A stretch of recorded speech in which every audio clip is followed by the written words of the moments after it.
Okay. So we're going to be talking about Gestalt and Gestalt principles.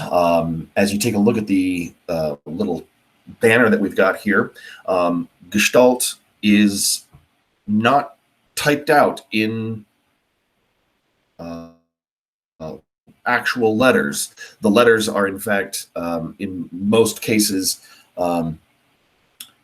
semi-representations of those letters. And your brain is adding the context that it needs to it to make it something that you can understand. Okay, so we'll be talking about some of the principles of Gestalt. Gestalt principles were originally formed a long time ago, but they weren't really defined until a German psychologist kind of created the idea. So there's a couple of different things that we're going to be talking about. The first one is proximity. This is where you group things based on how close they are to one another. So if you take a look at these two pictures of people in a crosswalk, your brain starts to pick together the people who are probably groups of people walking together. If you're looking at the picture on the left, you have 3 people on the left-hand side kind of grouped together in a way that 2 people would be, or 3 people would be walking across the street. On the right-hand side, you have 3 or 4 people kind of all going in the same direction. They look like they might be a group of people crossing the street together. If you're looking at the picture on the right-hand side, on the far right-hand side, there's kind of a large grouping of people, and your brain is probably putting them together into a singular place and a singular group. Whether or not they actually are or are not. It's just something that we naturally do when we see a group of people or a group of objects. We kind of put them together. This is why, if you've ever had a teacher or a person of authority yell at you because you were, causing a ruckus, even though you were silent as a church mouse, but the people that you were sitting around were all being loud. You weren't a part of that group. That's what they're doing. They're grouping you in with them because you're in close proximity to them. You just become part of the group because of that, which isn't fair, obviously, but it's just what human beings do. So it's something that we tend to do. We also group things based on how similar they are to one another. So again, a group of teenagers, if you're standing next to a group of teenagers, you're going to get lumped into that group, whether you're a part of it or not. But we also do things based on shapes or size or color. We tend to put similar colors of things together when we are looking at things. An example of this, let me see here.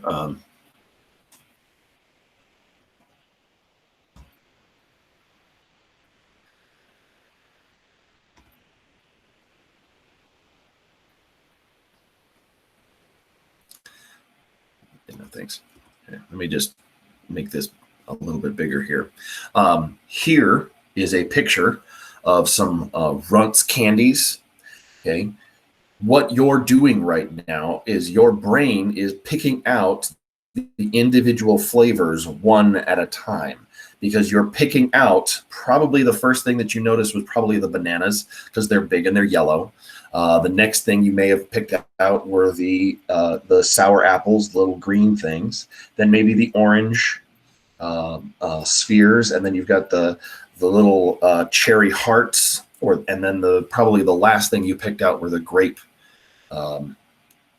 Basically, it looked like jelly beans. Okay, that is a principle of similarity. You're grouping things together based on how similar they are to other things around them. Your brain doesn't see this as an undifferentiated mass of colors and shapes. Your brain starts picking out the things that are similar to one another and start trying to make sense of them. Another principle of Gestalt is continuity. Your brain tends to connect things together in the smoothest lines possible. So if you take a look at this picture right here, we have 2 sets of lines, although technically you could also say there are 4 sets of lines here. two red and two black. Your brain is most likely viewing this as a straight line being bisected by a backwards S line.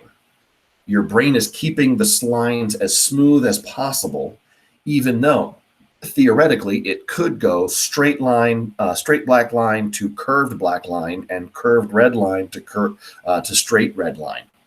So you could be creating that in your mind, but you probably aren't, because of the way that your brain processes the information and tries to make sense of it.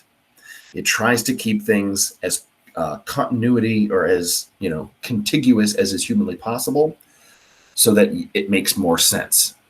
This is the thing that allows for marching bands to create figures on the football field and then make them move, and then you see them as movement. One of the more popular marching bands to do this is the Ohio State Marching Band. They do some really crazy stuff. For example, they did a show dedicated to Michael Jackson shortly after he died a few years ago, and in the show they create a football field sized Michael Jackson on the field, and then moonwalked that Michael Jackson. It's actually kind of cool if you take a look at it, if you're into that kind of a thing. But it is, that's how we're doing it. We are smoothing the lines in our head, and it looks like Michael Jackson moonwalking on a football field, when it in fact is 250 college students all carrying musical instruments and marching together. It's kind of a strange thing. But this is also, you probably played Connect the Dots when you were a kid. You had those Connect the Dots book, and you just followed it around until you came up with the shape. Your brain is going to follow the line as simple as possible. It's not going to be jutting from one end to the other. It's not going to make that shape. It's going to follow the lines all the way around. Simplicity. This is where you tend to see things in the simplest forms possible. An example of this here, we've got a chair on the left. But if I were to say, picture a chair in your head, it would probably be similar to the one that's on the right. This is a way that people tend to simplify things down so that anybody can really understand them. Because if you've never seen a chair that looked like that, you might think it's something else, because what kind of a person sits in a chair like that? Whereas the other one, well, that looks like a chair. It looks like a big armchair. Okay, we use these kinds of symbols everywhere. To this day, we're using them in lots of different places all over the place. For example, when you are in a program and you want to save something, you click on the save icon. Well, unless you were alive when people were using 3.5-inch diskettes, you've got no idea what that symbol means except save. Computers used to have disk drives, and you used to have to carry around these floppy disks. And this disk was 3.5 inches square, basically. And it held like next to nothing. And that was all that you had. If you wanted to take something from one computer to another, you had to have that disk. And it was really, really stupid. But they turned that into the save icon because that's what people were saving it to. Save it to the disk so you can take it with you. Eventually, when the disk drives began to be eliminated from computers, the last computer that I had that had a disk drive was probably about 20 years ago. They just continued that because everybody knew that was save, and that's what everybody got taught. So it's going to continue to be the save button, because what else are you going to have it say? Or what other symbol can you come up with? I can't think of anything off the top of my head, but it's going to be something that you're going to be teaching your children. Yeah, that's the save button. That's just the save icon. What is it a picture of? I don't know. It's just the save icon. Just hit the save icon. Oh, okay. Another example of simplicity is a way of learning how to draw. When I was a kid, there was nothing else I wanted more in this world than to learn how to draw. And one year at my elementary school, we had the book fair come to school. Remember where they brought in those big truck things of books, and you could go through them, and you could buy one if you wanted. Well, at this book fair, my mother let me pick a book that I wanted. It was a how to draw book, and it was you started off, you would draw like a triangle, and then a circle, and then a square, and then before you knew it, you had a picture of Fred Flintstone or something. I never learned how to draw because it was never that way. An example of that would be learn how to draw an elephant. Now, yes, there are 2 step 3s. Just go with it. So step 1, draw a circle. I can do that. Step 2, draw another circle that is a little oblong on top of that circle. Got it. Can do it. Third, draw 2 ovals on either side of that. Cut that too. Here we go. It's by this point that my elephant no longer looks like their example. It starts looking like something that has been horribly disfigured in a car accident. Okay. Step 4, put on the tusks and little feet. Step 5, put a little detail, put in the eyeball. Step 4, yeah, step 5. Step 6, color that baby in, and you've got an elephant. Mine never learned or looked like that. And you may have also seen, let me see if I can pull it up here. Oh, for God's sakes.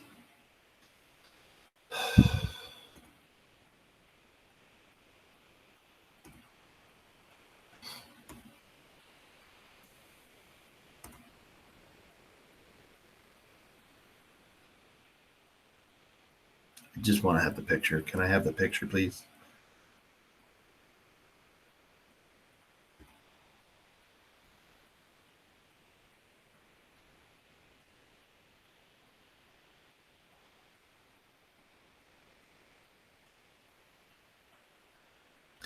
Okay. You may have seen something like this. How to draw a panda in 4 simple steps. Step 1, 2 circles. Step 2, 2 more circles. Step 3, 4 more circles. Step 4, you have a panda. Okay. That is the Gestalt principle of simplicity being made fun of, because obviously you have to do a lot between step 3 and 4 to get to step 4.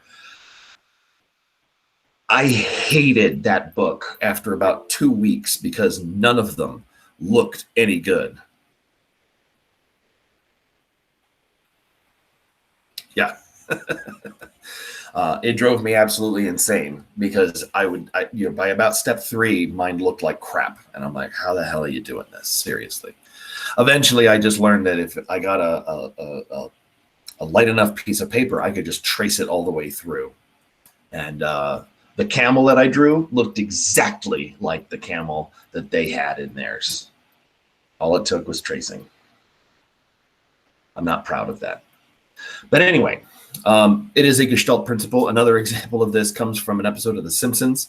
I don't have a clip of that right now because I just remembered it this morning. But there's an episode of The Simpsons where Marge learns how to paint, and she gets taught this method from her person, which basically breaks things down into the simplest forms, and then she can paint it very, very quickly and easily.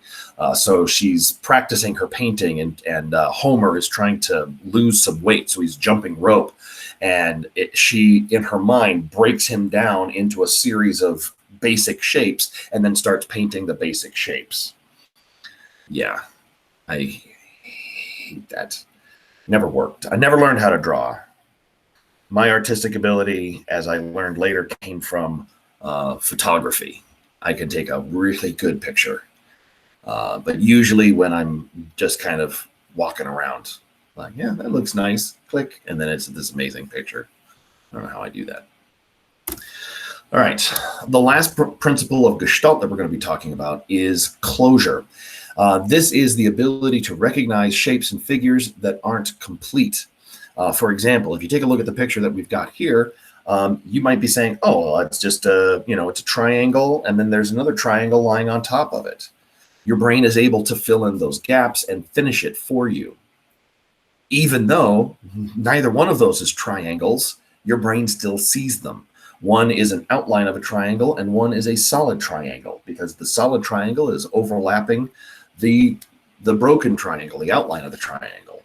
Okay, your brain still completes the picture and makes it so that you can see something that makes sense.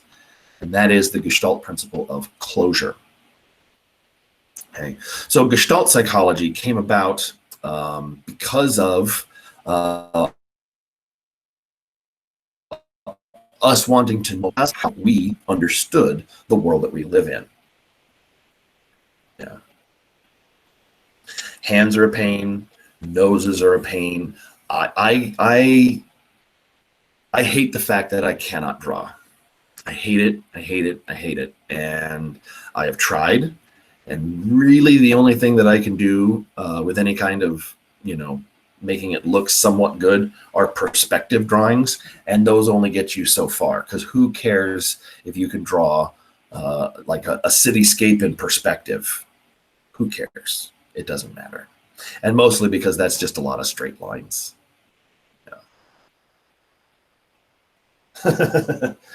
Believe me, I'm very happy. But again, my artistic outlet is photography.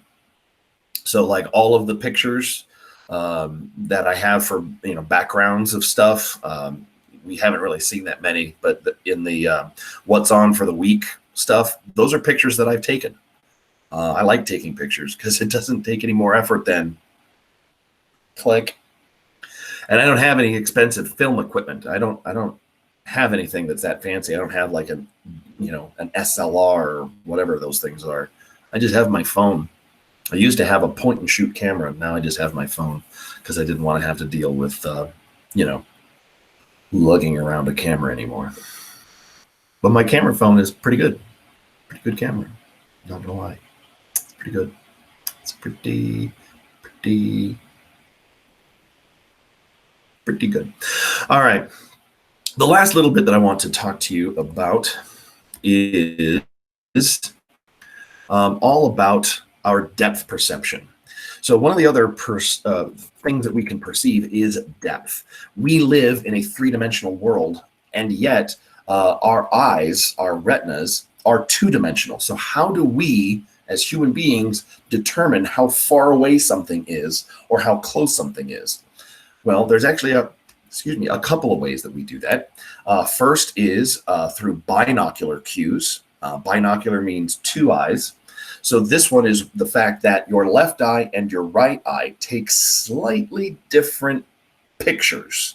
And when your brain knits them together into a single image that you are looking at, because you don't have two images that are just kind of floating around, when you get that entire image knit together inside your brain, the fact that there are two pictures there allows for your brain to figure out a couple of things about distance. Especially things that are very, very close to you, okay? Your brain can figure things out by using the retinal disparity, the fact that there are two separate images projected onto our retinas, especially within about 5 feet. We also use a number of monocular cues, things that only require one eye in order to be able to decipher. And these are things that typically are done especially in paintings or pictures or things that are two-dimensional completely, or things that are very far away. Okay, anything between 5 feet and very far away feet. Okay, and that is a couple of different concepts. For example, interposition. Interposition means if something is in front of another thing, that thing is closer to you. Okay, so if you take a look at the painting that we have here, we've got a guy carrying an umbrella, okay, and his umbrella is in front of this light post. Okay, the light post is sitting there behind the umbrella. Nobody looked at it and said, well, that umbrella has a light post in it. No, it doesn't. It's in front of the light post. Your brain automatically put it in front of that. That umbrella is closer to me than the light post is. They also show a difference in height in plane. So, for example, this guy, the guy holding the umbrella, is gigantic when compared to the guy holding on the umbrella slightly to the left of him. And the two people to the left of him are tiny in comparison to him. So is it the fact that these people are little people and this is a regular sized person and this dude's a giant and they're all right next to one another? No. Your brain goes, well, the higher they are up in the picture, meaning all the way up to about the horizon line, they are further back because they are much, much smaller. You wouldn't automatically assume this guy's a giant, this guy is normal, and these people are miniatures. We wouldn't automatically assume that. Instead, our brain goes, they're further away. They're farther back than we are. Okay. We also look at texture gradient. Okay. If you've ever seen a field of wheat waving in the wind, okay, it's really detailed up close, but then as you look further and further away, it gets more and more blurred and less detailed. Same thing with these cobblestones. The cobblestones that are close to us in this street are very, very detailed. You can almost see the shine on the cobblestones. But as they start moving away, they start getting less and less detailed until they just become kind of a gray concrete slab back over here. We don't see the texture anymore, so it must be much further away. Light and shadow also play a role in understanding how close or far away something is. For example, we can see this guy's shadow right here, okay, but we can't see this guy's shadow. So the light is behind him, which means this guy must be closer to us than this guy is, because we can't see his shadow, but we can see his. We can see their shadow and reflection on the wet paving stones. Okay, so we understand that, and our brain puts that in automatically. We also have linear perspective. When looking at something going far away, it tends to kind of bend. Our vision puts it into a bend. If you stand in some train tracks that are completely and totally straight, you will see those two train tracks get closer and closer and closer to each other until they meet at the horizon. Does that mean that the train tracks are broken and we need to stop all the trains so we can fix the railroad tracks because they actually touch? They're never parallel. They just keep getting closer and closer. No, it's just how our brain works. And that's how we perceive distance. In a painting like this one, we use linear perspective to see that this is not a shrinking building, but is one that goes off into the distance, quite a distance. Okay, it goes from very large to very small, and our brain doesn't go, that's a triangle-shaped building. No, it's a regular building that goes off into the distance. Okay, so there's lots of different places and times that we use these binocular and monocular cues to help us to determine how far away something is. Okay, and people who have one eye are not completely unable to determine depth. In fact, those people have to depend on those monocular cues to be able to determine how far away something is. All right. So that basically